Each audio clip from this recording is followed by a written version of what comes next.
Bueno, bienvenidos ante todo, muchas gracias. Les cuento brevemente qué es Opinaya para aquellos que no lo conocen y después voy a hablar un poco del estudio que vamos a ver. Bueno, Opinaya es una consultora de investigación de mercado y opinión pública con un fuerte componente tecnológico. Es una de las pocas consultoras de la región que tiene un panel propio con 450.000 miembros en toda la región, de México hasta Argentina. Un panel es un sitio donde la gente se inscribe, acepta recibir encuestas y las responde, donde obtiene puntos y se canjea por premios. Lo bueno es que se llega a todos los segmentos de la población y la gente responde todo tipo de cuestionarios, todo tipo de encuestas, tanto de investigación de mercado como de opinión pública. Tiene muchas ventajas para este tipo de estudios que vamos a ver ahora, especialmente porque la persona está sola y puede responder libremente, puede vertir su opinión sin el sesgo de un encuestador eh, que lo puede llegar a condicionar. Se obtienen respuestas más sinceras de esta manera.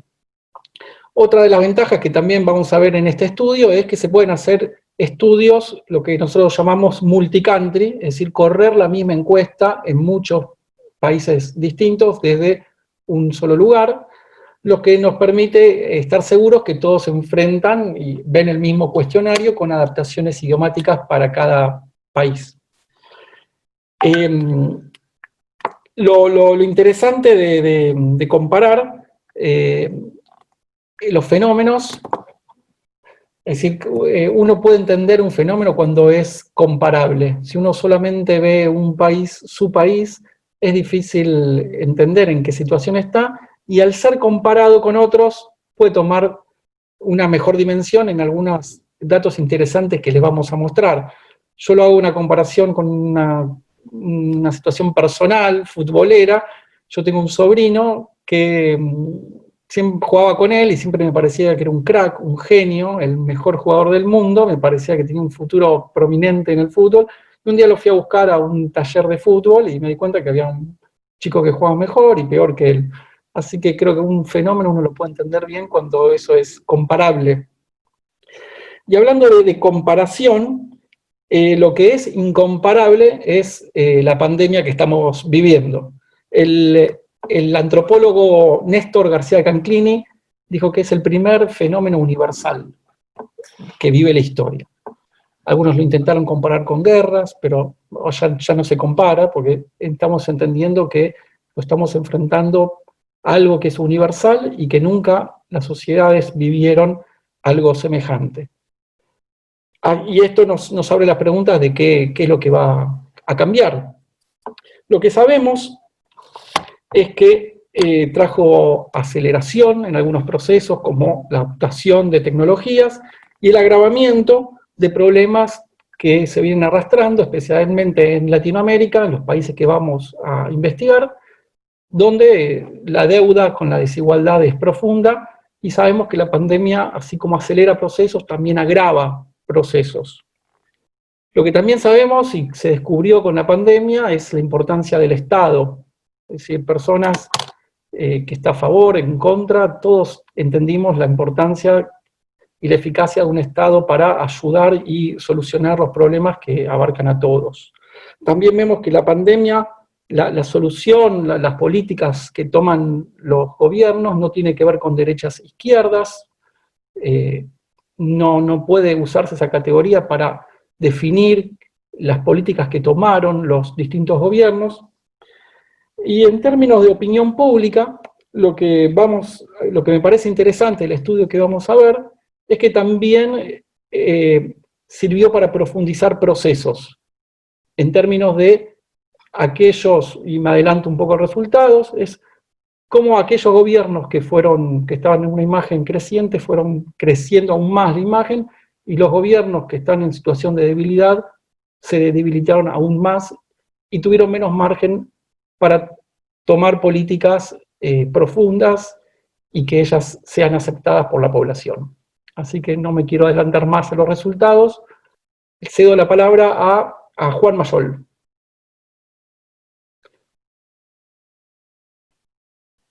¿Estamos con Juan? Hola, hola. Director asociado de Opinaya. Buenas tardes a todos. Bueno, vamos a ver los últimos relevamientos, ahora a repasar punto por punto que estuvimos realizando, como hizo Valentín, a través de la metodología online que nos permite comparar país por país. En este caso, para hacer un relevamiento a nivel regional, tomamos en cuenta las principales países de la región, los 3 países cuyas economías son más grandes y más significativas, junto con, en este caso, Brasil, Argentina, México, y también nuestros países un poco somos argentinos, un poco con el centro argentinocéntricos, tomamos como referencia a Chile y a Uruguay como para dar cuenta de 2 países en el cual la dinámica de la pandemia tomó texturas diferentes, ¿no?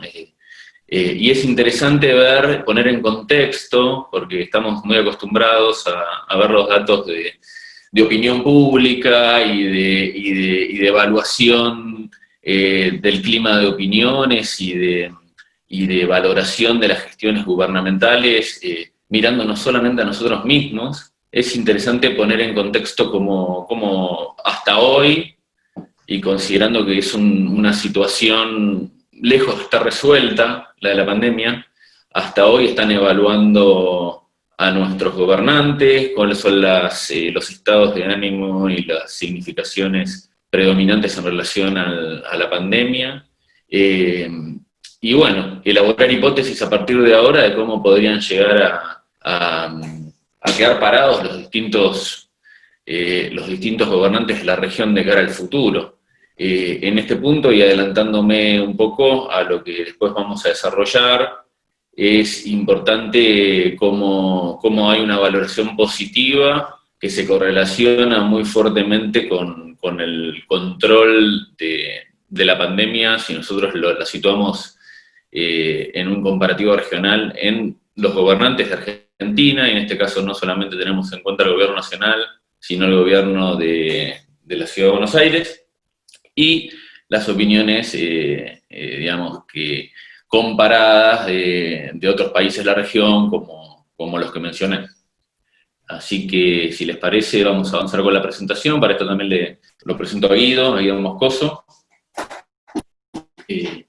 con quien trabajamos en todas las problemáticas relacionadas con la opinión pública en conjunto. Y bueno, con él vamos a estar mostrándole un poco la información y bueno, reflexionando un poco sobre esta circunstancia que es muy dinámica y se va transformando día a día. Gracias, Juan, por la presentación, Valentín y Ana. Bienvenidos a todos a este webinar. El objetivo que tenemos es poder aportar esta perspectiva comparada sobre cómo la opinión pública en América Latina está viviendo el coronavirus. Y cuando hablamos de vivir el coronavirus, hablamos de vivirlo en términos económicos, con sus impactos, que ya lo sabemos, con sus impactos también en el día a día y los efectos que puede tener en nuestra vida y sobre todo en nuestra psiquis, ¿no? A nivel individual, y también poder comparar qué sucede con los distintos gobiernos. La novedad que vamos a introducir en esta edición del OpiLab, en esta presentación, es que vamos a contar con la participación especial de un comentarista por fuera de Opinaya, que se va a centrar en darnos su perspectiva de Chile, porque él vive en Chile, trabaja en Chile y es de Chile, y en ese sentido me gustaría presentarlo a José Miguel Ventura, es director de la BULCA, y a su vez es licenciado en Matemática y Estadística. En la medida que nosotros avancemos con la presentación y comentemos los datos con Juan, José Miguel nos va a aportar su perspectiva sobre el caso chileno. Sobre el final de la exposición vamos a abrir un espacio para responder las dudas, las consultas y los comentarios que ustedes van a ir volcando en el chat. En términos metodológicos, como ya lo anticipó Valentín, esta encuesta es una encuesta original que hicimos a el panel que tiene Opinaya en los distintos países de América Latina, Básicamente la fecha de campo abarcó todo el mes de junio, desde los primeros días hasta el final, con lo cual vamos a ver esa foto, ¿no? La foto de junio en América Latina y en la pandemia, que dicho sea de paso, América Latina hoy por hoy es el epicentro del COVID-19. Estas muestras, no los voy a aburrir con metodología, pero básicamente comentarles que son muestras representativas de cada país, donde esa representatividad se logra a partir de tener muestras que sean heterogéneas en términos de edad, en términos de sexo, en términos de nivel socioeconómico y a su vez en relación a cada zona del territorio de cada país. Bien, antes de pasar a los datos propiamente de opinión pública, hagamos una suerte de contexto para ver cuáles son los números sanitarios hoy por hoy de la pandemia en los 5 países que nosotros tomamos en la investigación, con datos actualizados a esta semana, a principios de esta semana, el 20 de julio. Básicamente nosotros podemos comparar estos 5 países en función de los casos, en función de las víctimas fatales, en función de los testeos y en función del indicador que hoy por hoy, al menos en Argentina, se le está prestando mayor atención, que es la cantidad de camas de unidad de terapia intensiva, es decir, camas en donde se atienden eventualmente a los pacientes más graves de coronavirus. ¿Qué podemos decir y ver en relación a los casos? Bueno, en términos absolutos, Brasil es el país que tiene mayor cantidad de casos, más de 2 millones de casos positivos de COVID, y luego el resto de los países, ¿no? Están por debajo de ese nivel absoluto con, en el menor de los casos, el ejemplo de Uruguay, donde solamente hay 1000 casos. Ahora bien, también tenemos que prestar atención a los casos por país, pero por millón de habitantes, en donde vemos que ahí Chile, comparativamente, es el país en el cual la situación parece más compleja. A su vez, en la tercera línea de esta tabla, ustedes tienen una evolución de la detección de estos casos nuevos en los últimos 60 días, en los últimos 2 meses, ¿no? Para poder ver en qué momento cada país está de la pandemia. Argentina viene con una tendencia creciente, sostenida en forma creciente. En Brasil vemos también que hay una tendencia creciente con unos picos más pronunciados. En Chile, en función de este gráfico, vemos que se ha salido de un pico muy grande, que es de algún modo lo que repercute en los indicadores que estamos viendo, y ahora parece haber encontrado cierta estabilidad. Después José Miguel nos va a ilustrar sobre esto. Uruguay, al tener tan pocos casos, ¿no? La tendencia tiene esta forma de electrocardiograma, y en México también hay una tendencia creciente. En términos de víctimas fatales, nuevamente Brasil, ¿no? Por su magnitud poblacional, se acerca y quizás ya al día de hoy haya superado los 80.000 muertos, lamentablemente por COVID, y si analizamos las víctimas fatales por millón de habitantes, ahí vemos que nuevamente Chile comparativamente se encuentra en una situación grave. Lo interesante del caso chileno, como ilustra la línea siguiente de la tabla, es que es el país que más está testeando, también en términos comparados, ¿no? Por millón de habitantes se han realizado más de 70.000 testeos. Y por último, el indicador del sistema de salud, para ver en qué condiciones está cada país para afrontar estos picos de coronavirus. Vemos que tanto Argentina, Uruguay y México, ¿no? tienen un indicador de camas de terapia intensiva aceptable, por encima de los 20, ¿no? de las 20 camas cada 100.000 habitantes, mientras que Brasil y Chile están en una situación más complicada, sobre todo Chile, que apenas tiene 12 camas. La recomendación internacional es tener al menos 10 camas cada 100.000 habitantes, con lo cual también ahí hay una cuestión que también se va a reflejar en los datos.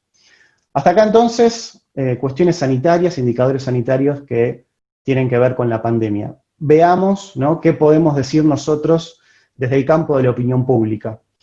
El cuestionario que implementamos en los 5 países fue un cuestionario con cerca de 20-25 indicadores, que nosotros los agrupamos en 3 dimensiones. Una primera dimensión que tiene que ver con entender cuál es el impacto en el imaginario de los latinoamericanos del COVID-19 y de la pandemia, sobre todo para entender cuánto les preocupa el coronavirus, cuáles son las sensaciones, ¿no? que despierta la enfermedad y la pandemia, qué problemas hemos enfrentado en los distintos países en relación al coronavirus, si son más problemas económicos, si son más problemas del día a día, cotidianos y psicológicos, y también indagamos el nivel de información que considera tener cada ciudadano en relación a la pandemia. En segundo lugar, hicimos una serie de preguntas para intentar de calibrar el impacto económico y a su vez el impacto en el consumo.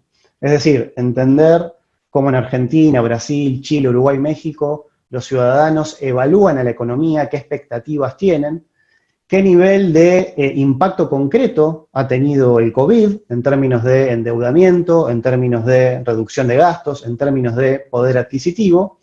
Y por último, lo que hicimos también fue una serie de preguntas y de indicadores para evaluar cómo los latinoamericanos estamos viendo el accionar de los gobiernos frente a la pandemia, y a su vez cómo vemos las distintas políticas de cuarentena y aislamiento. En qué medida estamos de acuerdo o en desacuerdo con estas políticas, en qué medida vemos que a mediano o a largo plazo se van a poder levantar esas medidas, y también hicimos una comparación de Argentina con el resto de los países y el resto de los países como Argentina, es decir, cómo desde Argentina vemos que estamos posicionados frente a la región y cómo el resto de los países de la región ven o perciben que estamos en Argentina. Este es el mapa general que vamos a ir desandando diapositiva a diapositiva. Antes de ver los datos concretos, tres, de algún modo, conclusiones a las cuales nosotros podemos llegar y que nos van a servir de algún modo como un paraguas conceptual para mirar los datos. En primer lugar, podemos ver que claramente el imaginario sobre la pandemia está asociado fuertemente con los indicadores sanitarios. Es decir, en los países en donde hay mayor cantidad de víctimas fatales, lamentablemente, hay una mayor preocupación y hay un mayor miedo concreto frente al virus. Y a su vez, en los países donde el sistema de salud es más sólido, considerando este indicador de las camas de cuidados de terapia intensiva, ahí vemos que la opinión pública en cada país evalúa mejor el nivel de preparación que puede tener efectivamente cada gobierno frente a la pandemia. Sobre la izquierda ya tenemos algunos valores, ¿no? Tenemos la preocupación total que despierta el COVID en cada uno de los países. En todos los países es algo que preocupa, pero preocupa más en donde la situación sanitaria, en términos de víctimas fatales y de casos, parece ser más compleja. Segunda conclusión o reflexión general. Básicamente hay un consenso generalizado en la opinión pública en América Latina sobre el impacto negativo que nos va a traer la pandemia y que ya está generando la pandemia en términos personales y en términos familiares en el ámbito económico. Entonces, en todos los países las evaluaciones sobre la economía son más negativas que positivas, hay matices, pero en líneas generales esa evaluación es negativa. Y en términos concretos, en relación a los patrones de consumo, hay dos rubros que hasta el momento parecen ser los más golpeados, es decir, rubros en los cuales la gente, los consumidores han invertido menos dinero, que tiene que ver con la indumentaria y que tiene que ver con la electrónica. Ustedes a la izquierda de la pantalla lo que ven también es un dato sobre el porcentaje de personas que en cada país nos dicen que piensan que van a tener grandes dificultades económicas a partir de la irrupción del coronavirus y su eventual desenlace.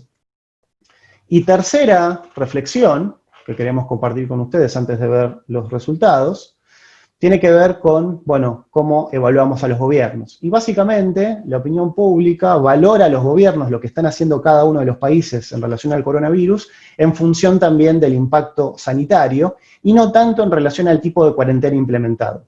Es decir, hay gobiernos que son evaluados satisfactoriamente, como ustedes ven a la izquierda, Uruguay, Argentina y México, donde comparativamente, sobre todo en Uruguay, la pandemia ha tenido un menor impacto.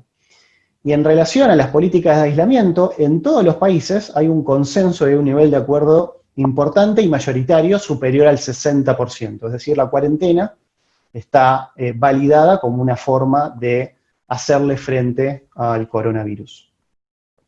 Bien, ahora sí, en función de los ejes que habíamos planteado, vamos a desandar cada una de las preguntas y de los indicadores. Vamos a comenzar hablando sobre el nivel de preocupación y sobre el enfoque que cada ciudadano hace de este tema. En relación a la preocupación, lo que vemos es que preocupa en forma sostenida y relevante en todos los países. Ustedes tienen ahí agrupadas las respuestas mucho y bastante versus poco y nada, y fíjense que son todos niveles superiores al 70%. En segundo lugar, cuando le preguntamos a la gente qué es concretamente lo que genera mayor preocupación sobre el coronavirus, si la economía o la salud, bueno, hay un consenso de que las dos cosas importan, pero En algunos países, ¿no? La salud tiene más importancia que la economía. ¿En qué países? Bueno, en Chile, en Brasil, y comparativamente un menor impacto en Argentina y en Uruguay. Aquí a la derecha, lo que ustedes pueden observar es un mapa que de algún modo grafica los valores para la categoría "me preocupa mucho el coronavirus", en donde ustedes pueden ver cómo en Chile con el 54% y en Brasil con el 50%, son los dos países en donde esa preocupación es mucho más extrema y sostenida.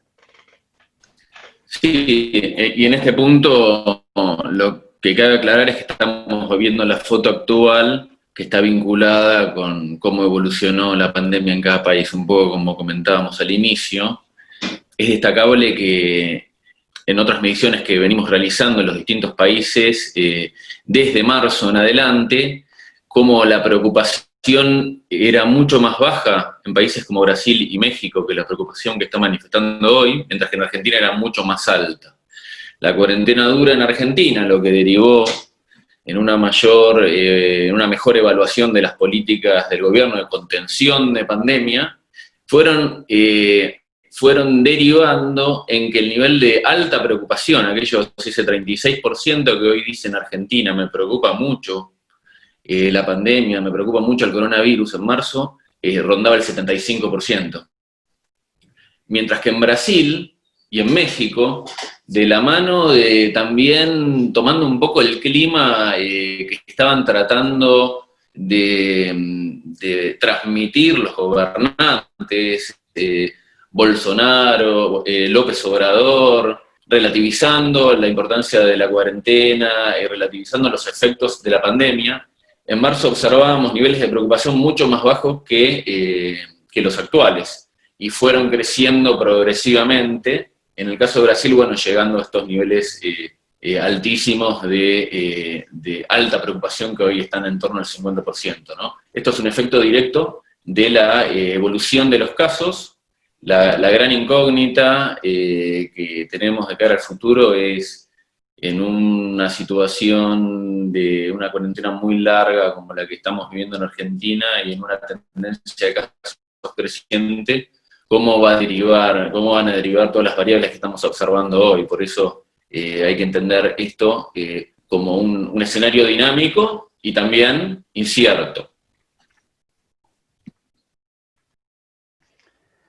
Bien, segundo indicador, bueno, las sensaciones, ¿no? ¿Cuáles son las sensaciones que despierta el COVID en América Latina?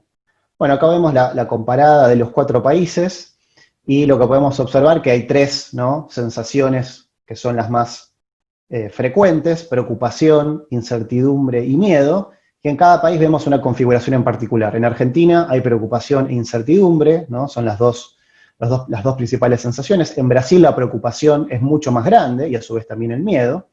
Lo mismo en Chile, donde la incertidumbre, ¿no?, le gana a la preocupación y al miedo, y en cambio en Uruguay vemos que el miedo con 5% es la sensación que menor adhesión tiene, y sí hay mayor incertidumbre, que es una de las características.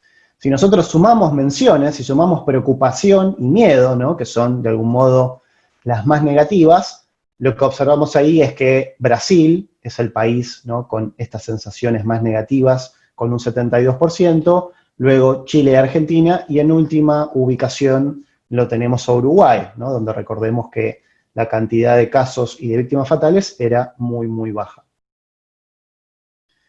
Bien, ¿qué nivel de preparación tiene cada país en función de las opiniones de sus ciudadanos y cómo la gente piensa que va a evolucionar el coronavirus? Acá tenemos en primer término el nivel de preparación, ¿no? Y vemos básicamente dos escenarios: Uruguay y Argentina, en los cuales, sobre todo en Uruguay, hay un consenso que el país no está preparado para atender y resolver los casos de coronavirus. En Argentina también hay un consenso que también es relativamente alto, cercano al 48%, mientras que en Brasil y en Chile se invierte la situación, ¿no? Si ustedes se fijan, la barra amarilla y la barra roja tienen mayor preponderancia, es decir, los ciudadanos en Brasil y en Chile piensan que sus países no están tan preparados, ¿no? Ahí se encienden niveles de alarma.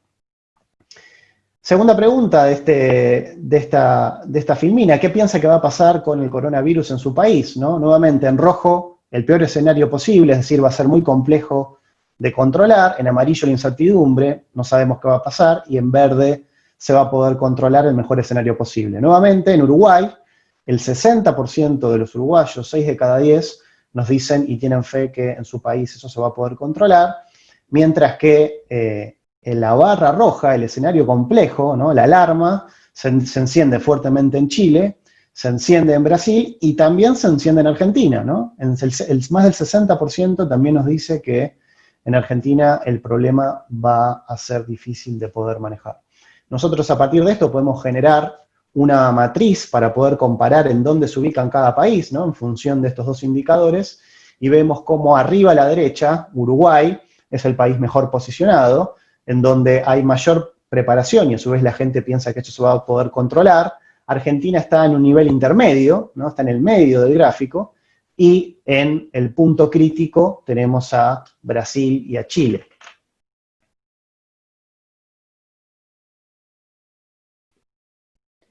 ¿Qué problemas ha traído la cuarentena y el aislamiento, ¿no? Los periodos de aislamiento que hemos vivido? Nuevamente la comparación con los países de estudio. ¿Qué sucede en Argentina? Bueno, en Argentina el principal problema tiene que ver con lo económico, faltan los ingresos, falta el trabajo, ¿no? Se hace complejo poder operar en esas características. En segundo lugar, tenemos cambio de horario y de rutinas, y en tercer lugar, tristeza, depresión o angustia. ¿Qué sucede en Brasil? En Brasil, por poco margen, ha tenido mayor impacto todo lo que tiene que ver con las rutinas, ¿no? Que se ubica en primer lugar, seguido por las cuestiones económicas. En Chile, por otro lado, lo que tenemos es, al igual que en Argentina, un mayor peso de las cuestiones económicas, mientras que en Uruguay también lo económico cede terreno y vemos que el cambio de horarios y de rutinas es el principal problema. También es interesante ver el final del gráfico, el final de las barras, que son las respuestas a partir de las cuales la gente nos manifestó que no ha tenido problemas en este periodo de cuarentena. Y fíjense qué interesante el dato de Uruguay. En Uruguay casi un cuarto, ¿no?, de los consultados que pudimos indagar, 1 de cada 4, nos dicen que no han tenido inconvenientes durante este periodo. Sí, acá tenemos que sumar un factor adicional al factor económico y el factor sanitario, relacionado con la cuarentena, la pandemia y sus efectos, que es el factor psicológico. En esta presentación no lo hemos profundizado, pero también venimos relevando de forma permanente los estados de ánimo relacionados con la pandemia, y con el correr de los meses fue creciendo muy fuertemente todos los estados de ánimo relacionados con la angustia, con la inquietud, con el nerviosismo, con el estrés, con la sensación de agobio. Particularmente en este punto relacionado con los estados de ánimo es interesante. Generalmente los cortes que realizamos son por nivel socioeconómico, afinidades políticas, etc. En el caso de los efectos a nivel psicológico es muy fuerte cómo crece la angustia, cómo crece el agobio a medida que vamos a los segmentos etarios más jóvenes. Entre los más jóvenes se manifiesta muy fuertemente la inquietud generada por el encierro y la falta de sociabilización. Incluso aquellos que son padres de niños o adolescentes, profundizamos sobre cuál es el estado de ánimo predominante en los niños y bueno, la inquietud y la ansiedad son estados de ánimos que con el correr de la cuarentena van creciendo, y esto le suma una nueva capa de problemas relacionados a lo que es los efectos de esta situación, ¿no? No solamente es lo económico, no solamente es lo sanitario, sino que el factor psicológico, bueno, va adquiriendo mayores proporciones, y sobre todo entre los más jóvenes y entre los niños. Y esto, quiero hacer Guido, dame un minuto para poder hacer una sí, claro, respecto a la situación chilena. Porque si uno analiza las cifras hasta acá, uno ve que la situación en Chile, por lo menos a nivel de percepciones, es bastante más terrible que en el resto de los países. Y acá hay que sumar que, primero, la realidad chilena es un caso muy particular dentro de la región, porque, por un lado, Chile recibe la crisis del COVID desde un estallido social a finales del año pasado, y un estallido social que movió los cimientos de la sociedad a niveles bastante profundos. Y eso dejó también a la gente con una sensación bastante amarga con la preparación. Y si tú ves y empezamos a hacer un análisis de cómo se trabajó comunicacionalmente desde el gobierno el inicio de la pandemia en Chile, siempre en Chile reinó una suerte de triunfalismo con respecto a cómo se iba a manejar esta situación. Hay comentarios que son bastante especiales, por ejemplo, el ministro de Salud que fue destituido, diciendo de que Chile tenía el mejor sistema de salud del mundo, o que en Chile nunca iba a pasar lo que pasó en Italia, o nunca iba a pasar lo que pasó en España. Bueno, y hoy día vemos que hay indicadores que si vemos las muertes por millón de habitantes, Chile está perfectamente entre los 3 primeros países del mundo. Y yo creo que acá hay que tener ojo, porque muchas de las opiniones que se están levantando a nivel perceptual en Chile están muy supeditadas a que estamos viviendo una realidad como país que por lo menos en Chile no estábamos acostumbrados en los últimos 30 años. O sea, uno ve, por ejemplo, las cifras de desempleo que se publicaron la semana pasada por el Instituto Nacional de Estadística, donde ya dan cuenta que el desempleo en Chile está en 2 dígitos, está cercano al 15%, pero es una realidad que Chile no vivía prácticamente desde el año 80, donde Chile se había acostumbrado a tener un nivel de empleo siempre, en general, bastante alto. Y por ende, también hay otra consecuencia que es súper fuerte, de que la crisis del COVID en Chile parte justamente en los segmentos socioeconómicos altos, donde también se hacía bastante más fácil de manejar. Y cuando se genera la explosión de los contagios en nuestro país, se da básicamente porque empieza a expandirse la situación de contagio a las personas que son más pobres, y lamentablemente son las personas que menos hoy día pueden respetar una dinámica de cuarentena tan fuertes como las que estamos teniendo acá. Imagínense, el promedio en Chile hoy día, estamos con cerca del 80% de la población en cuarentena, y en general llevamos en promedio más de 120 días. Y eso debería dar cuenta de un éxito bastante más fuerte en cuanto al manejo, y no ha podido ser así, porque en general la gente más pobre en Chile está obligada a tener que seguir moviéndose en la ciudad, y la tasa de movilidad promedio no ha bajado el 70% por eso. Entonces, un poco cuando uno analiza estos indicadores para Chile hasta este punto de lo que ustedes levantaron, da cuenta un poco de esto, de una situación psicológica, como decía Juan, que es mucho más fuerte, a lo mejor de lo que estamos pensando, porque viene supeditado a estos factores que les estoy contando.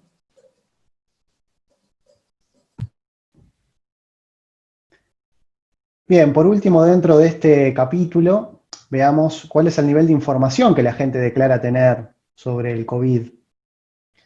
La pregunta era, ¿considera que tiene suficiente información sobre cómo prevenir y actuar?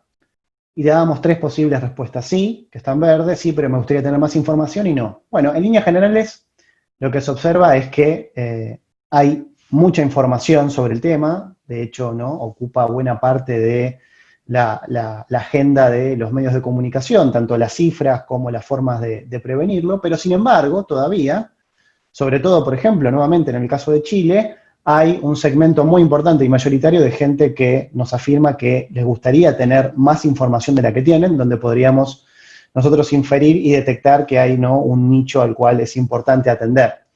Si nosotros mapeamos, ¿no?, el diferencial, si hacemos la resta entre las personas que dicen que sí y las personas que dicen que no por país, lo que vemos es que el caso de Uruguay es el mejor posicionado, donde esa resta nos da 68 puntos porcentuales. Después viene Argentina y nuevamente sobre el final Brasil y Chile.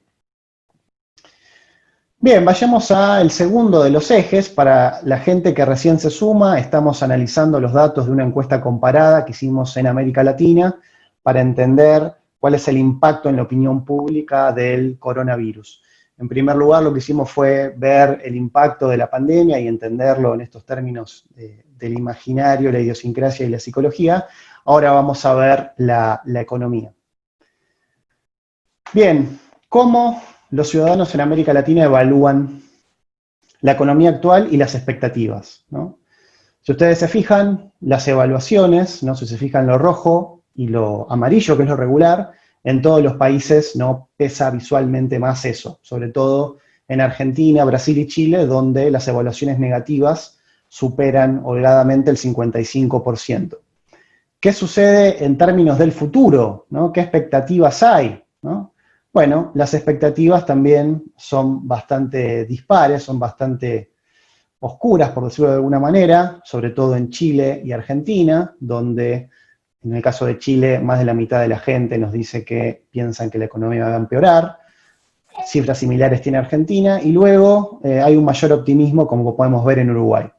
Si nosotros nuevamente intentamos de trazar una matriz entre los distintos países, vemos que comparativamente Uruguay se encuentra mejor posicionado, porque la situación actual económica es mejor evaluada en términos comparados, y a su vez también el futuro es mejor evaluado. Brasil se encuentra en una situación particular, en la cual hay una evaluación negativa presente, pero mayor expectativas de cara al futuro, y Argentina y Chile en un cuadrante económico complejo, ¿no? Y más resentido por el contexto actual. Guido, dame un minuto Sí. también para poder hacer un comentario acá. Acá se refuerza mucho lo que estaba comentando recién. Esta sensación de alta dificultad económica en los hogares chilenos, sobre todo pensando en que la mediana de ingresos en Chile está muy, pero muy cercana al ingreso mínimo que hoy día se representa en el país. Que si bien el ingreso medio tiende a ocultar justamente eso, Chile es un país de ingreso medio muy alto, comparativamente hablando con el resto de la región, pero un ingreso medio, un ingreso mediana, si hablamos en estadística, que es muy bajo. Y esta sensación, esta necesidad de mantener la movilidad porque se tiene que seguir trabajando, también va acompañada con unas leyes que se generaron en Chile de suspensión laboral. No sé si ustedes las escucharon por ahí, pero son casi 700.000, 800.000 trabajadores en un país de una fuerza laboral de 14 millones que ya fueron suspendidos de sus trabajos, por lo tanto no están recibiendo ingresos. Y desde ese punto, hoy día, de hecho hoy, se acabó el último proceso de la aprobación de la posibilidad del retiro del 10% de las pensiones. O sea, hay una sensación de necesidad de ayuda inmediata. Podemos discutir si es la mejor opción o no, probablemente económicamente no es, pero hay una necesidad que es transversal de necesitar recursos de manera inmediata. Y eso está anclado básicamente en dos cosas: en una sensación muy fuerte de pérdida de bienestar psicológico, de bienestar social, de bienestar económico, y por otro hay un terror que es muy fuerte en la sociedad chilena de volver atrás. Que nosotros, como les contaba, venimos de muchos años de buenos resultados a nivel comparativo, económicamente hablando, por lo tanto se generó esta suerte de estabilidad en la bonanza en el país, donde se empezó a hablar de que Chile era un país de clase media y un montón de cosas que han salido este último tiempo, cosa la cual yo no comparto. Pero hay una sensación de temor muy fuerte de volver a situaciones de pobreza como se tenían, por ejemplo, en los años 80 en el país.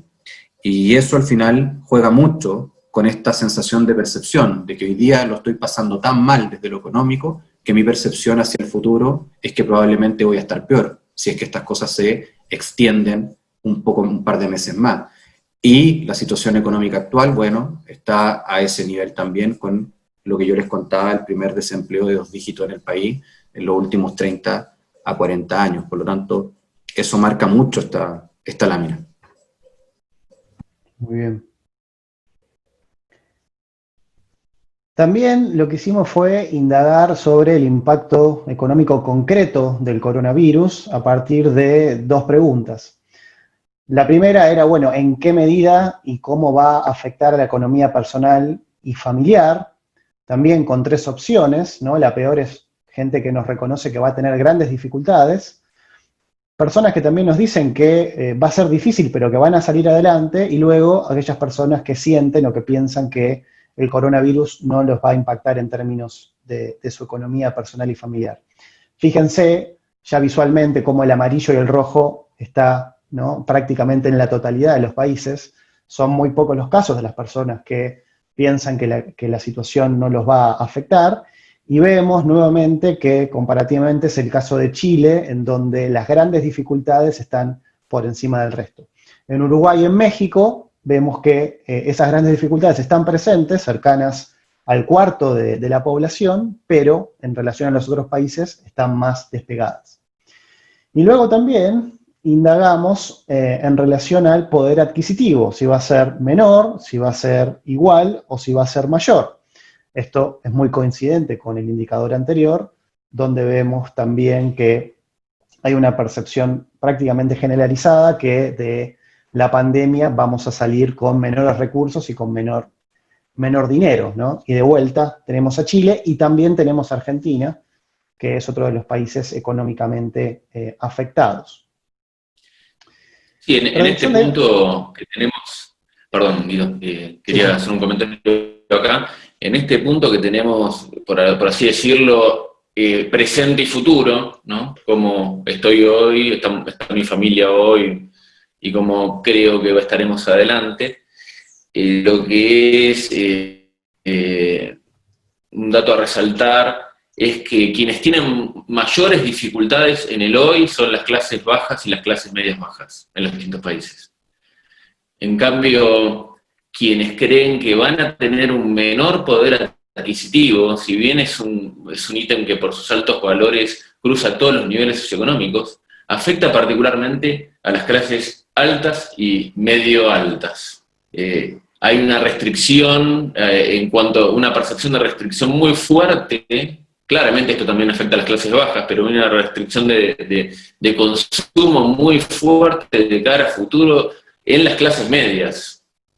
Y esto puede llegar a ser, en países con una economía muy frágil como la economía argentina, puede llegar a obturar o dificultar una potencial recuperación económica posterior, porque quienes dinamizan en mayor medida el consumo son los sectores que tienen un poder adquisitivo medio hacia arriba, y hay una sensación de una restricción muy fuerte que puede llegar a modificar sustancialmente el mapa socioeconómico de los distintos países de la región de cara a futuro. Es una salida compleja de esta crisis.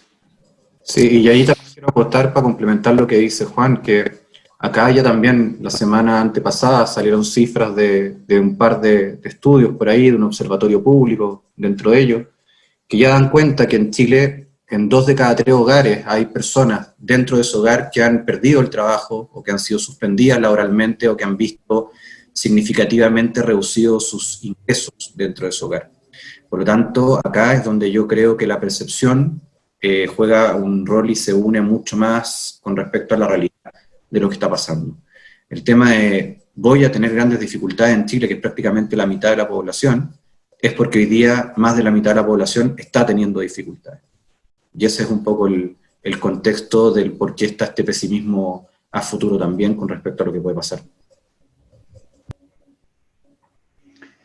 Y en relación a la economía del día a día, claramente observamos una reconfiguración, ¿no?, de los patrones de consumo a instancias de las cuarentenas y el aislamiento y fundamentalmente la pandemia. En ese sentido, preguntamos por esta reducción de gastos y lo que vemos, como habíamos anticipado en la introducción, es que hay 2 rubros que son los más afectados, incluso también en el caso de Uruguay, que son la indumentaria y el calzado, y electrodomésticos y electrónica. Por otro lado, ¿no?, si vemos y analizamos qué rubros son los que en menor medida se redujeron gastos, tenemos los asociados a la pandemia, ¿no?, la limpieza y la higiene personal, que se han disparado en función de los cuidados y las recomendaciones para afrontar al COVID-19, y por el otro lado la alimentación, ¿no?, que sobre todo al principio de las distintas cuarentenas rígidas que se instalaron, hubo un crecimiento, ¿no?, sustantivo del abastecimiento de esos alimentos, que es una tendencia, digamos, repetida en cualquier circunstancia de características similares a la que hemos vivido, ¿no? Y por último, dentro de esta dimensión económica, vamos a ver los niveles de endeudamiento, en qué medida la gente ya se ha endeudado, ¿no? Si bien vemos acá que la barra verde, ¿no?, es decir, que refleja personas que nos dicen que no se han endeudado, es superior al resto, sí hay focos, sí hay núcleos claros en donde hay gente que no solamente nos dice que se endeudó, sino que piensan que va a ser muy difícil poder remontar esas deudas, ¿no? que están sombreadas en el color rojo. Y acá tenemos a Chile nuevamente en el primer lugar, con el 20% de las personas que nos admiten que se endeudaron y a su vez que va a ser muy difícil poder recomponerse. Luego Brasil y Argentina, con cifras cercanas al 15%, y comparativamente menor el caso uruguayo con el 10%, una de cada 10 personas en Uruguay que nos reconocen esas dificultades. Si nosotros sumamos las menciones de endeudamiento... Diego, un segundo, perdón. Y acá también hay que tener cuidado con la lectura de estos datos. O sea, hay gente que hoy día dice en Chile que se endeudó por el coronavirus y no va a poder pagar, pero la matriz de endeudamiento chilena es tremendamente alta. O sea, en Chile hoy día prácticamente más del 70% de los hogares tiene un nivel de deuda alto que le impide, por ejemplo, el consumo natural, porque tiene que gastar en deuda casi el 60% de sus ingresos.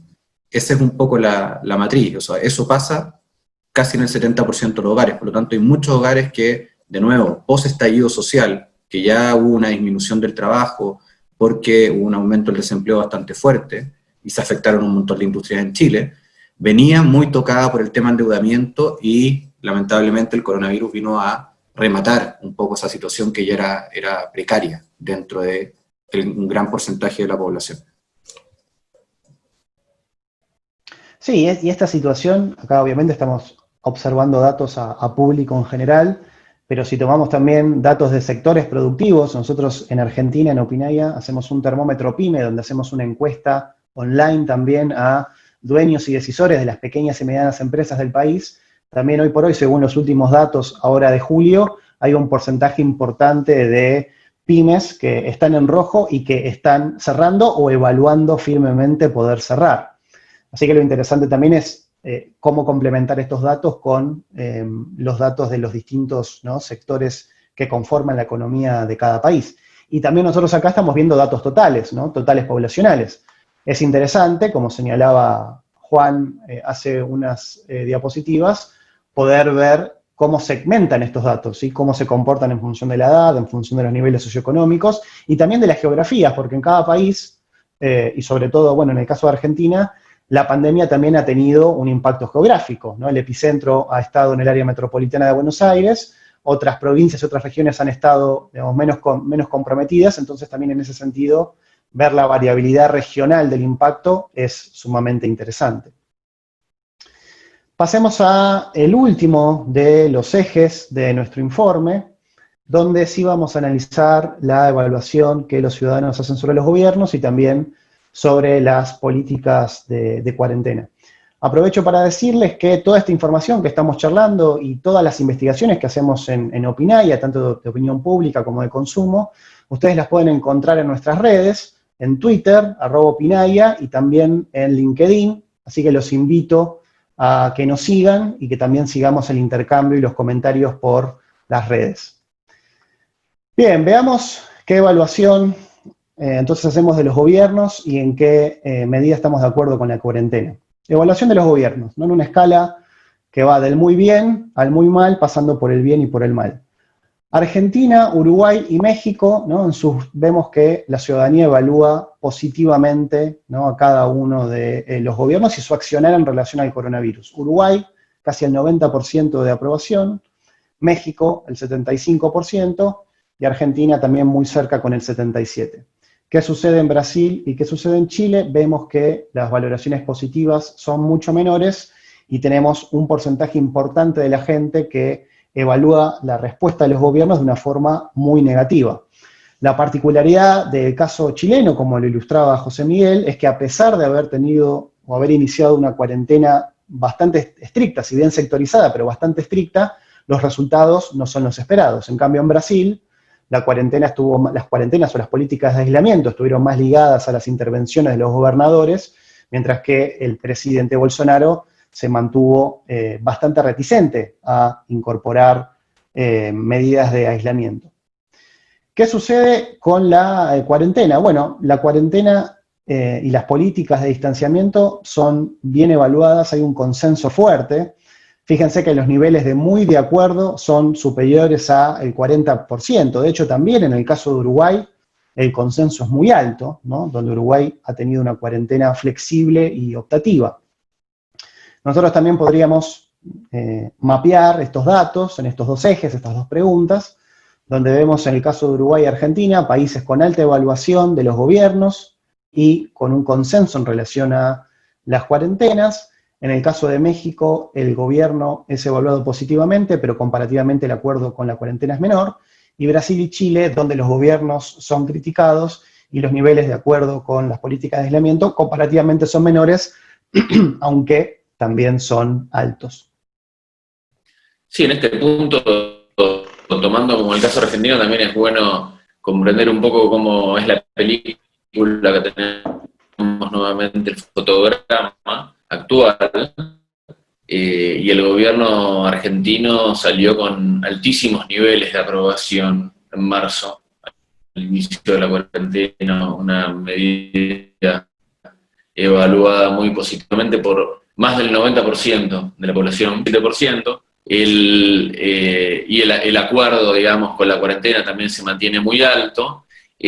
Los topes de la escala, en ambos sentidos, en ambos indicadores, en el de la evaluación gubernamental, como en el acuerdo con la cuarentena en sí, fueron progresivamente en descenso, y esto es también, bueno, un desgaste a nivel social, ¿no? Un desgaste de ciertos sectores sociales, un crecimiento de las preocupaciones relacionadas con la continuidad de la economía. Al inicio estamos ya hacia el cuarto mes y con una perspectiva cierta de que esto dure al menos 2 meses más. Entonces, bueno, esto va deteriorando un poco la evaluación gubernamental, que se mantiene aún así en altos valores, ¿no? Y alto nivel de aprobación, básicamente también por cómo se contuvo la cantidad de casos en comparación con la región. Sí, y retomando lo que nos decía José Miguel, que era interesante ver los caminos de entrada de los países a la pandemia, ¿no? En el caso de Chile, camino de entrada a la pandemia después de una crisis política importante, todavía no resuelta. Por otro lado, en el caso de Argentina y sobre todo de Uruguay, tenemos la pandemia en el comienzo de un gobierno. Por ejemplo, en el caso del presidente de Uruguay, asumió el 2 o 3 de marzo, es decir, en sintonía con la irrupción de la pandemia en el continente. En Argentina pasó algo similar. Alberto Fernández ni siquiera tenía 100 días de gobierno cuando se declaran, ¿no?, las políticas de aislamiento. Entonces también, para entender la popularidad de los gobiernos y para entender cómo la opinión pública valora lo que están haciendo, tenemos que analizar los datos concretos sanitarios por un lado, y también es importante tener en cuenta cuál es el punto de partida, ¿no? Creo que José Miguel querías agregar algo. Sí, no, complementando justamente eso, o sea, si uno mira los niveles de aprobación de Sebastián Piñera con los que cerró el año 2019, cerró bajo el 10% de aprobación. Ese era su nivel de aprobación de gobierno, por lo tanto, era bien esperable que la evaluación con respecto a cualquier cosa que él esté hoy día haciendo, dirigiendo el gobierno, no sea positiva. Aún así, entre los meses de enero y marzo de este año, cuando se empezaron a ver reflejos de recuperación, recordemos que incluso el PIB en Chile en el primer trimestre fue positivo, alcanzó a mostrar dejos de recuperación, cosa que en el resto de los países no alcanzó a pasar. Acá en Chile alcanzó a estar sobre el 0%, pero ahí Sebastián Piñera llegó a niveles de aprobación que habían sido máximos en los últimos 2 años, por lo menos, que había estado en torno al 30%. Y ya el lunes recién pasado vimos que los niveles de aprobación volvieron a caer muy, pero muy fuerte, de manera sostenida, y ya estamos en torno al 15%. Por lo tanto, hay que tener ojo, porque mucho de lo que se refleja hoy día con respecto a cómo se está ejecutando las acciones en Chile están sobreestimadas, con un rechazo tremendamente fuerte al manejo del gobierno. Analicemos ahora qué pensamos en relación a cómo tienen que avanzar las cuarentenas, ¿no?, en la dicotomía de flexibilizar o endurecer, y por el otro lado ver hasta cuándo van a estar presentes estas restricciones, siempre desde la perspectiva de lo que los ciudadanos latinoamericanos piensan. Bueno, ¿qué hay que hacer con la cuarentena, ¿no? Fíjense que acá cada país tiene una configuración particular. Tenemos distintas opciones: seguir igual, que es lo que ustedes ven sombreado en oscuro. Después tenemos opciones por la flexibilización, desde levantar totalmente la cuarentena o hacerla más flexible, y por otro lado endurecerla, ¿no? Fíjense que en Argentina, ¿no?, las posturas entre flexibilizar y endurecer están prácticamente empatadas, 34 a 34%. En el caso de Brasil, hay mayor consenso, una opinión más favorable a endurecer la cuarentena en vez de levantarla, ¿no? Y en el caso de Chile se dispara, ¿no?, fuertemente la idea de endurecer la cuarentena y llega mayoritariamente superando el 75%, es decir, 3 de cada 4 personas en Chile están, ¿no?, a favor de endurecer la cuarentena. Y en el caso de Uruguay, en función del éxito que está teniendo su política, atribuible también a la densidad demográfica que tiene Uruguay, que lo favorece, la mitad de la población en Uruguay y la opinión pública nos dice que hay que seguir igual, ¿no? ¿Qué sucede cuando preguntamos en cuánto tiempo las personas piensan que se va a levantar completamente la cuarentena y las distintas restricciones? Bueno, acá hay un panorama bastante sombrío, ¿no? Fíjense que las opciones que están por debajo, que son en 4 meses o más, o cuando tengamos una cura o una vacuna, en cada país son las opciones de mayor cantidad de respuestas. Fíjense, incluso en el caso de Brasil, el 45% de la gente nos está diciendo que las cuarentenas y el aislamiento recién se va a poder levantar cuando tengamos vacuna o cuando tengamos una cura.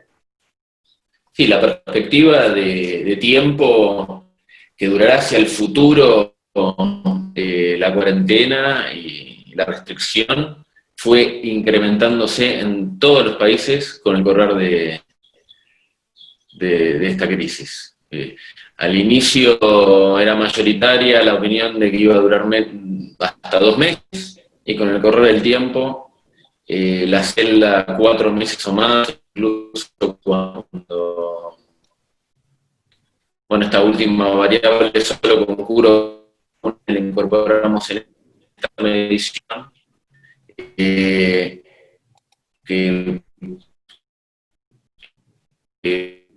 arroja porcentajes significativos.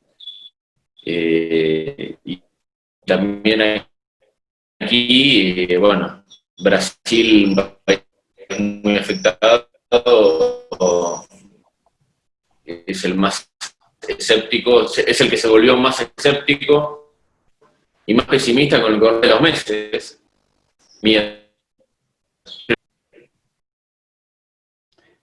Juan, creo que te estamos escuchando un poco mal. Quizás hay alguna cuestión de conexión. Bueno, pero básicamente lo que estaba mostrando Juan nos aportaba la perspectiva de cómo llegamos hasta acá, ¿no? Nosotros estamos viendo la foto de junio de 2020, pero estos procesos comenzaron en marzo. Y en buena parte, digamos, de la opinión pública en los distintos países, en la medida que pasa el tiempo, la pandemia sigue, no hay cura, no hay vacuna, y de hecho hay rebrotes en otros países, obviamente estas percepciones en relación al tiempo se van, ¿no?, se van ampliando y se van haciendo, digamos, cada vez más dramáticas, incluso. Bien, ¿cuáles son las actividades que, según la opinión pública, más van a tardar en volver a la normalidad, ¿no? ¿En qué medida vamos a poder regresar a distintas actividades que antes de la pandemia eran algo que dábamos como supuesto? Bueno, hay algunos consensos, ¿no? Acá tenemos los resultados para Argentina, Brasil, Chile y Uruguay. Los recitales, ¿no?, y las discotecas, los boliches bailables, están presentes, ¿no?, en el top 3 de todos los países. Luego, también, por ejemplo, en el caso de Argentina y de Brasil, los viajes al exterior, ¿no?, el turismo también está muy presente. Y en el caso de Uruguay, el turismo, los viajes, es la actividad que más va a tardar, según la opinión de la gente que encuestamos en Uruguay. También es interesante en Chile ver cómo las escuelas, ¿no?, los colegios, también entran dentro del top 3. Y por otro lado, si analizamos, ¿no?, por la contraria, abajo de estas tablas, vemos que en Argentina se piensa que los bares y los restaurantes están más próximos a abrir, lo cual, digamos, al menos en la ciudad de Buenos Aires hay un protocolo para avanzar en ese sentido, en el exterior de los bares, no adentro. En el caso de Brasil, también los bares y los restaurantes y los parques y las plazas. En Chile, las universidades y los centros comerciales, los shoppings. y en Uruguay escuelas y shoppings. De hecho, en Uruguay han habido clases de una modalidad particular, con rotación, pero han tenido algún tipo de escolaridad presencial.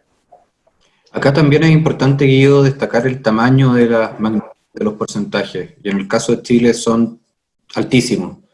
Y el tema de las escuelas y las universidades son dos cosas que se vienen debatiendo por lo menos bastante fuerte en el último tiempo, donde ya muchas comunas tomaron la decisión de no volver a clases presenciales durante este año, completamente. Y el caso de las universidades, por ejemplo, ya salió la Universidad Católica en Chile diciendo que por lo menos hasta octubre no van a haber ningún tipo de módulo de clase presencial. Por lo tanto, son dos temas que por la contingencia estuvieron mucho en boga en el último tiempo, durante el mes de junio, y que dan cuenta un poco de eso, del temor que hoy día tienen las personas a volver a reunirse también. Es verdad.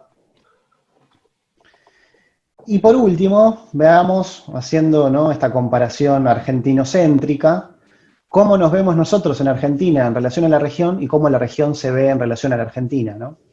Empecemos por nuestro país, por Argentina. ¿Usted cree que la situación general del coronavirus en Argentina es mejor que en el resto de los países, igual, más grave? Bueno, hay un consenso, ¿no? 2/3 de los argentinos nos dicen que estamos mejor que en el resto de los países de América del Sur.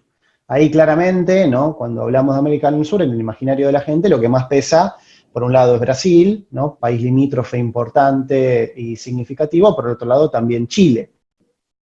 Y luego, cuando le preguntamos en Brasil, en Chile y Uruguay cómo creen que están en comparación con Argentina, fíjense que tanto en Brasil como Chile, sus ciudadanos piensan que están peor, ¿no? Es decir, que Argentina está mejor, sobre todo en Brasil. Un 46% de la gente de Brasil piensan que su situación es más grave que la de Argentina, y el contrario lo tenemos en Uruguay, ¿no? Lógicamente, por su situación sanitaria, el 87% de los uruguayos piensan que están mejor que en Argentina, con razón, por las distintas estadísticas de la pandemia, ¿no? Ahí tenemos el diferencial que refleja un poco lo que estábamos charlando.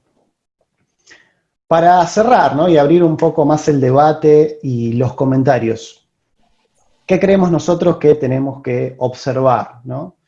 En primer lugar, esta parte de la diapositiva es bastante positiva y alentadora porque nos está hablando de un escenario de post-pandemia que lamentablemente hoy no está claro. Es decir, en la medida que no tengamos una vacuna o eventualmente una cura, y que tampoco el virus pierda potencialidad o haya algo así como una inmunidad del rebaño, la pospandemia todavía está lejos, ¿no? No está cerca. En ese sentido, bueno, tenemos que pensar y monitorear, ¿no?, algunos ejes. En primer lugar, ¿cuál va a ser el saldo sanitario, en términos sobre todo, lamentablemente, de víctimas fatales de cada país? Y el saldo económico, en términos sobre todo de actividad y de empleo. ¿Y qué impacto, qué huella va a dejar eso en el imaginario de la gente, en el imaginario de la opinión pública? En segundo lugar, otro eje que consideramos relevante para analizar y seguir estudiando es en qué medida esto va a tener un impacto en el consumo, en los patrones de consumo que surgieron durante la cuarentena y durante los aislamientos. ¿Se van a continuar, no van a continuar? La venta online llegó o se instaló, se van a mantener esos niveles, etcétera, etcétera, etcétera. Y en tercer lugar, el eje que a mí más me interesa como politólogo, sin menospreciar el resto, tiene que ver con entender y pensar cuál va a ser el impacto electoral que va a tener el virus. Es decir, los gobiernos lo van a poder exhibir como una suerte de fortaleza o como una debilidad. Por ejemplo, el año que viene en Argentina, sabemos, hay elecciones nacionales legislativas de medio término. En ese sentido, en función de cómo sea la ecuación final de la pandemia en Argentina, el gobierno de Alberto Fernández, y a su vez también los gobiernos provinciales que lo apoyaron y lo secundaron, van a poder tomar el tratamiento que hicieron del coronavirus como un éxito de su gestión, o una suerte también de hito fundacional de esa gestión. Por el contrario, si el saldo es desfavorable, eso claramente va a ser una debilidad. Entonces, también un gran interrogante es, bueno, entender, pensar y estudiar en términos políticos y electorales cómo nos va a afectar el coronavirus. Bien, no sé si está Juan, o no sé si José Miguel tiene algún comentario más, si no pasamos a las preguntas. Sí, tengo unas preguntas en el chat, Guido. Había dos preguntas que tenían que ver con la parte metodológica del estudio, en qué fechas se corrió el campo, también si podíamos especificar un poco más la representatividad en la zona geográfica de los países en los que se corrió el campo, y también con una cuestión metodológica del campo es, se entiende que están representados geográficamente, pero querían saber si podíamos llegar a tener a mano en estos momentos los datos del rango de edad de los participantes y el ingreso promedio de los panelistas que respondieron a estas encuestas. Ok, en términos de fecha de campo, se hicieron durante junio, más o menos entre el 9 de junio empezó el primer campo y el 26 de junio que finalizó el campo de Uruguay, pero la intención fue que sean simultáneos, ¿no? Hay días de diferencia, pero fueron todos, el grueso de los casos se hicieron en forma simultánea justamente para poder comparar. En el diseño de la muestra, nosotros seguimos cuotas que representan los parámetros poblacionales en términos de sexo, masculino y femenino, en términos de intervalos y rangos etarios, de 18 años en adelante, también en términos de nivel socioeconómico. Cada país tiene una forma concreta de medir nivel socioeconómico. La muestra, al ser por cuotas, representa la distribución poblacional de cada país en esos niveles socioeconómicos. Y también la otra variable que se tiene en cuenta es la geografía y la zonificación de cada país. Por ejemplo, en el caso de la Argentina, lo que hacemos es dividir según NOA, NEA, Sur, el área metropolitana de Buenos Aires, y se generan cuotas y parámetros que representan justamente lo que sucede en la población. Y así con el resto de los países y sus regiones. Con lo cual, pensando en muestras de público en general, son muy sólidas y representativas, además de tener todas las ventajas de la investigación online que Valentín reseñó al principio de esta charla. Perfecto. Después nos hacen algún comentario. Pablo nos está exponiendo que dice que algunos especialistas piensan que se va a entrar en una situación donde se van a repetir las pandemias como la sucede actualmente, y si consideramos investigar las opiniones vinculadas al fortalecimiento de los sistemas sanitarios, que es algo que en Europa ya se está hablando. Sí, o sea, claramente nosotros desde, sobre todo en el caso argentino, venimos monitoreando en forma mensual, en forma quincenal y hasta a veces en forma semanal la evolución de estos indicadores, y también la realidad nos va aportando, ¿no?, cuestiones nuevas para analizar. Nuestra idea es, obviamente, continuar esta investigación regional y que aquellas personas que quieran agregar preguntas dentro de cada uno de los estudios de los cuestionarios, lo puedan hacer y puedan tener esa exclusividad dentro del estudio para indagar, por ejemplo, cuestiones vinculadas a percepciones sanitarias y cómo la gente evalúa, ¿no?, la calidad de la atención médica y la infraestructura médica en cada país. Perfecto. Y claramente después de una situación de estas características, la ponderación sobre la importancia de un sistema sanitario cambia, ¿no? Es uno de los cambios de valores que puede haber en la opinión pública. Siempre que preguntamos principales preocupaciones, aparecen como preocupaciones commodities, salud o educación, pero son bastante commodity y en general no están en el tope de las problemáticas que están en la mente de la opinión pública. Sin lugar a dudas, después de esta situación, la infraestructura sanitaria va a ser una demanda mucho más concreta a los gobiernos. Perfecto. Y de hecho, otra perdón, última... y damos solamente para complementar con Chile, la respuesta también, en Chile 100% hay que seguir indagando en esto. O sea, acá recién son los primeros 7, 10 días donde el sistema sanitario en Chile está a menos del 90% de tope de capacidad. O sea, nosotros atravesamos 2 meses donde estábamos prácticamente al 95, 98 o al 100% en algunas ciudades de Chile con respecto al sistema sanitario. Y este aire que ha tenido un poco el sistema sanitario en Chile de poder estar bajo el 90%, también se está aprovechando para darle una relevancia como tema social. Probablemente mucho incluso de lo que hagan las empresas privadas en cosas de RCE van a estar enfocadas a apoyo al sistema sanitario en Chile, y no necesariamente a lo que estaban siendo enfocadas antiguamente. Perfecto. Y una última consulta es si creemos que hay nuevos patrones de consumo durante la cuarentena. Yo creo que sin duda los hay, y como decíamos al principio, se aceleraron procesos que venían.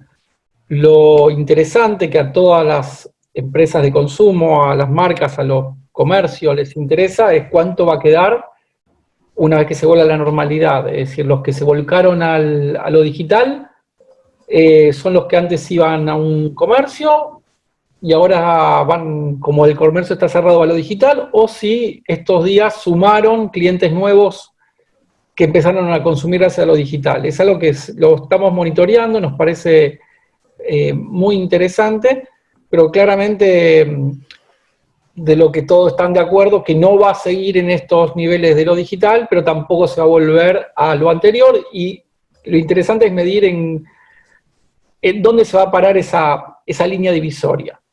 Pero claramente aceleró procesos que venían dándose y veremos qué queda una vez que se vuelva a la normalidad, que nadie sabe cómo será.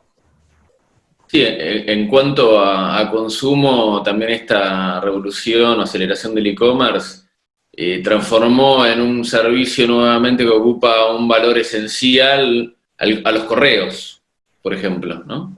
Bueno, uno de los efectos no previstos de la pandemia. El correo hoy en día es un servicio prácticamente esencial con el auge del e-commerce, todos los tipos de correos y envíos. Y después también obviamente hay una aceleración de algunas tendencias sociales o algunas que quizás todavía no estaban plasmadas, como que ya hemos hablado en otro webinar, como el teletrabajo y la educación a distancia, ¿no? Un punto que relevamos en estas investigaciones, que también está bueno plantearlo, como una reflexión final o una inquietud, es como hay una brecha social en la apropiación de contenidos educativos por parte de los niños y de los adolescentes, que el acceso a los contenidos de las clases bajas, que no tienen acceso a internet o no tienen la tecnología en el hogar, o los sistemas educativos públicos que no están tan bien adaptados como los privados, por lo menos en Argentina, no tiene el mismo nivel de seguimiento educativo, ¿no? Los niveles bajos que los niveles altos. De hecho, las clases por Zoom son un fenómeno más propio de las clases medias altas y medias urbanas que las clases bajas. Entonces, bueno, hay una serie de patrones que están en un proceso de aceleración también.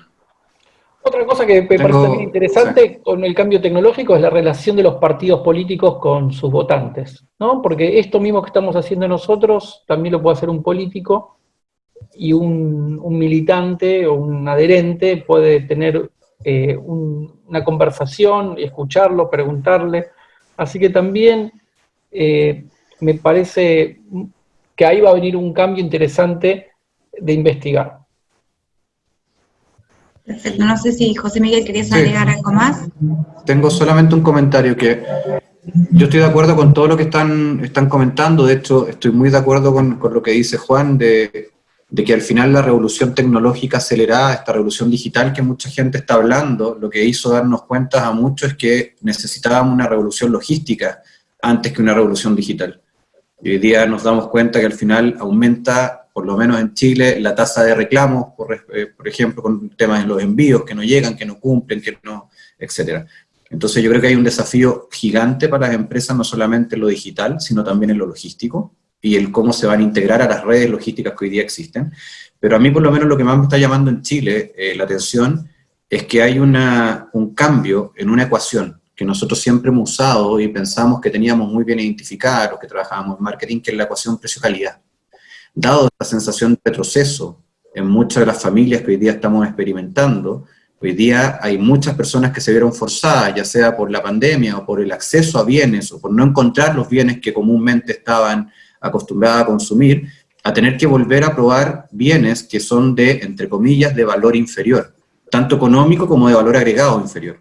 Y hoy día ya hay estudios que están dando cuenta acá en Chile de una situación que es bien especial, que la mayoría de las personas que han probado productos nuevos o que han vuelto a consumir productos que consumían antiguamente en situaciones de contexto económico distintos o peor del que tenían antes, están diciendo que no están viendo mermada la percepción de calidad de estos productos los cuales están consumiendo. Y yo creo que eso es un desafío tremendamente potente para todos los que trabajamos en marketing y los que trabajamos en el mundo privado, Porque si un cliente hoy día dice que está pagando menos por un producto, por un sustituto, pero no está viendo mermada la percepción de calidad, bueno, hay un contexto que va a ser bastante complicado para un montón de marcas que habían hecho esa marca de tener una propuesta de valor que era más alta.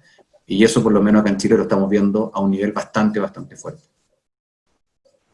Perfecto, muchas gracias de nuevo, José Miguel, por sumarte a participar de este webinar. No sé si Valentín, Guido o Juan quieren agregar algo más, sino por parte del lado del chat ya respondimos todas las preguntas. Nos extendimos un poquito más, pero creo que el tema meritaba la extensión en el tiempo y las participaciones de todos fueron muy productivas, así que disculpen por la extensión del tiempo. No sé si quieren agregar algo más, Valen. Para cerrar, algo de Argentina que me quedó pendiente es decir que estamos viviendo un momento histórico también interesante.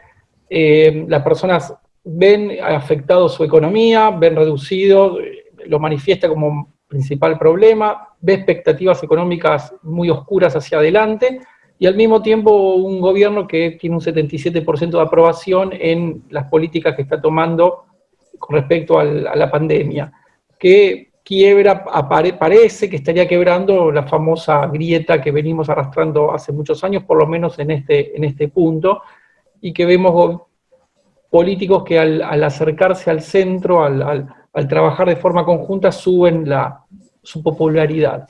La gran duda, es decir, si uno toma esos datos, entiende que la gente explica su malestar económico, no acusando al gobierno, sino hoy en día sigue mostrando una explicación hacia la pandemia.